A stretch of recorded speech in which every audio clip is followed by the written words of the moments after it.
Hi it's me NITI. ஐயோ எல்லோரும் எப்படி இருக்கீங்கன்னு மறக்காமல் கமெண்ட் செக்ஷனில் சொல்லுங்கள்.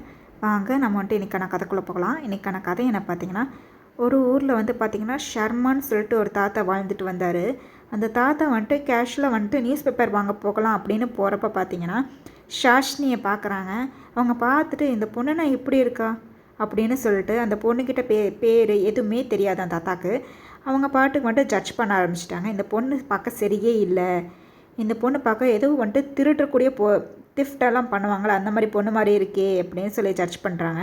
ஸோ சர்ச் பண்ணிவிட்டு இந்த பொண்ணோட பேர் மட்டும் கொஞ்சம் தெரிஞ்சு வச்சுட்டு என்ன பண்ணுறாங்கன்னா வந்துட்டு இந்த பொண்ணு வந்துட்டு நிறைய திருட்டெல்லாம் பண்ணுறாங்க அப்படின்னு சொல்லிட்டு பி கேர்ஃபுல்லாக இருங்க அப்படின்னு சொல்லிட்டு நோட்டீஸ் போர்டில் போட்டுட்டாங்க.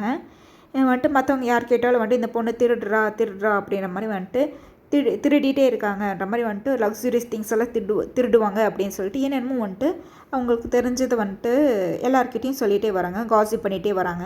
அதே மாதிரி அந்த நோட்டீஸ் பேப்பரையும் வந்துட்டு எல்லா பக்கம் வந்துட்டு ஒட்டிட்டும் வராங்க.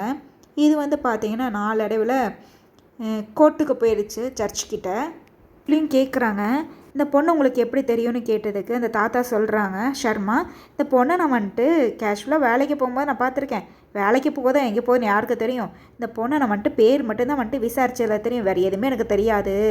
ஆனால் அது மட்டும் இல்லாமல் பார்க்க ஆளே சரியே இல்லை. அதனால தான் வந்துட்டு எனக்கு தெரிஞ்சதை வச்சு மற்றவங்களாம் சேஃபாக இருக்கணும் அப்படின்றக்காகத்தான் இந்த மாதிரி நோட்டீஸ் பேப்பரை வந்துட்டு எல்லா பக்கம் ஓட்டிகிட்டு வந்தேன். பார்க்குற எல்லாருக்கிட்டையும் நான் சொல்லிட்டு வந்தேன் இந்த மாதிரி நியூஸை. எல்லோரும் சேஃபாக இருக்கணும்ல, அதான் அப்படி சொன்னேன்னு சொன்னாங்க. அடுத்து பார்த்திங்கன்னா இதே கொஷினை வந்துட்டு ஷாஷினி கிட்டே கேட்டாங்க. இந்த தாத்தா உங்களுக்கு ஷர்மாவை தெரியுமா அப்படின்னு சொல்லி கேட்டதுக்கு, இல்லை ஷர்மா சார் எனக்கு தெரியவே தெரியாது, இப்போ தான் நான் ஃபஸ்ட் டைம் பார்க்குறேன் அப்படின்னு சொன்னாங்க. அது மட்டும் இல்லாமல் இவங்க யார் அப்படின்னு சொல்லி கேட்டாங்க. நீங்கள் சொல்லி தான் ஷர்மானே இந்த தாத்தாவோட பேர் எனக்கு தெரியும் அப்படின்னு சொன்னாங்க. இந்த கோர்ட்டில் எல்லாருக்குமே ஷாக் ஆயிடுச்சு.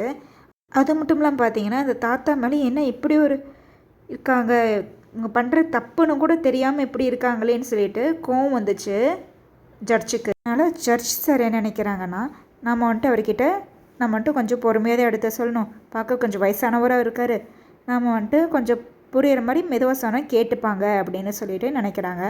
அதனால் என்ன சொல்கிறாங்கன்னா, நீங்கள் வந்துட்டு இந்த மாதிரி வந்துட்டு ஷாஷ்னின்னு ஒரு பொண்ணு மேலே வெறும் பேர் மட்டும் தெரிஞ்சுட்டு முன்ன பின்ன வந்துட்டு பார்க்காத ஒரு பொண்ணுக்கிட்ட நீங்கள் இப்படி பேசியிருக்கீங்க. அவங்க வந்துட்டு அவங்களும் இதே மாதிரி உங்களுக்கு இப்படி பண்ணியிருந்தால் நீங்கள் வந்துட்டு எப்படி எடுத்திருப்பீங்க? இது நீங்கள் பண்ணது ரொம்ப தப்பு அப்படின்னு சொல்கிறாங்க.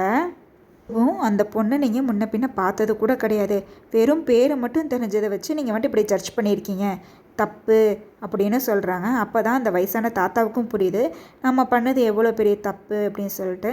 அதனால் சாரி, நான் இனிமேல் இப்படி பண்ண மாட்டேன் அப்படின்னு சொல்கிறாங்க. அப்போ ஷாஷினி சொல்கிறாங்க, ஒரே நிமிஷம் நான் பேசிக்கலாமாங்க சார் அப்படின்னு சொல்லி கேட்குறேன். இப்போ ஜட்ஜு சாரும் சொல்கிறாங்க, பேசலாம் அப்படின்னு சொல்லிட்டு. ஷர்மா சார், நான் உங்களை வந்துட்டு முன்ன பின்ன பார்த்தது கூட கிடையாது, நீங்கள் எப்படி என்னை ஜட்ஜ் பண்ணலாம்? ப்ளீஸ் இனிமேல் வந்துட்டு இதுக்கு அப்புறம் வந்துட்டு ஒருத்தவங்களோட ஃபேஸ் மட்டும் பார்த்துட்டு நீங்கள் வந்துட்டு ஜட்ஜ் பண்ணாதீங்க, அவங்க சரியானவங்களா தப்பானவங்களான்னு சொல்லிட்டு அப்படின்னு சொல்கிறாங்க. இதே மாதிரி உங்களுக்கு ஒரு நாள் நடக்கும்போது அதோட கஷ்டம் உங்களுக்கு புரியுங்க சார் அப்படின்னு சொல்லிட்டு, have a great day sir அப்படின்னு சொன்னாங்க. அப்போ தான் ஷர்மா தாத்தாக்கு புரியுது நாம் பண்ணது எவ்வளோ பெரிய தப்பு. ஒருத்தவங்களோட ஃபேஸ் மட்டுமே பார்த்துட்டு நாம் வந்துட்டு இப்படி ஜட்ஜ் பண்ணியிருக்கக்கூடாது அப்படின்னு சொல்லிட்டு. அப்போ வந்துட்டு மறுபடியும் நான் உங்ககிட்ட சாரி சொல்கிறது வந்துட்டு நான் மட்டுமே இதெல்லாமே சரியாயிடுமே எனக்கு தெரியாது, but I am really sorry. இனிமேல் நான் வந்துட்டு ஒருத்தவங்களோட ஃபேஸ் மட்டுமே பார்த்துட்டு ஜட்ஜ் பண்ண மாட்டேன் அப்படின்னு சொன்னாங்க. இதே மாதிரி தான் ஒருத்தவங்களோட ட்ரெஸ்ஸிங் சென்ஸ் மூலியமாவோ அவங்களோட லுக்கை வச்சோ நம்ம வந்துட்டு என்றைக்கும் ஒருத்தவங்கள ஜட்ஜ் பண்ணவே கூடாது. இப்படி ஜட்ஜ் பண்ணோம்னா அதே விஷயம் நம்மளுக்கு ஒரு நாள் வந்துட்டு நடக்கும்போது தான் அதோட கஷ்டமே தெரியும். இந்த ஸ்டோரி உங்களுக்கு பிடிச்சிருந்தா மறக்காமல் லைக் பண்ணுங்கள் அண்ட் ஷேர் பண்ணுங்கள் அண்ட் சப்ஸ்கிரைப் பண்ணுங்கள். இதே மாதிரியாக நிறைய கதை உங்களுக்கு தெரியும்னால கமெண்ட் செக்ஷனில் சொல்லுங்கள். அடுத்து வரக்கூடிய வீடியோஸில் அந்த ஸ்டோரியை நான் உங்களுக்கு சொல்கிறேன். And have a great day.